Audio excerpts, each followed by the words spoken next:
आयोलाल सभई चओ जय झूलेलाल।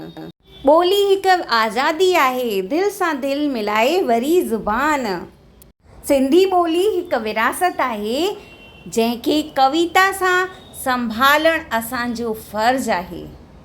मुंहिंजा प्यारा भाइर और प्यारी भेनर, तव्हां लाइ हिकु ख़ुशख़बरी आहे त हिकु कविता कॉन्टेस्ट हली रहियो आहे जंहिंजी ऑर्गेनाइज़र असांजी दीदी श्रीमती आशा चंद दीदी आहिनि।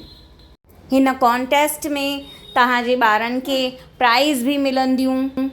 सभिनि जो ग्रुप अलॻि अलॻि ठहियलु आहे, सीनियर ग्रुप अलॻि आहे, जूनियर अलॻि आहे। इन में 3 साल खां वठी करे 8 साल ताईं जा ॿार भाग वठी सघनि था।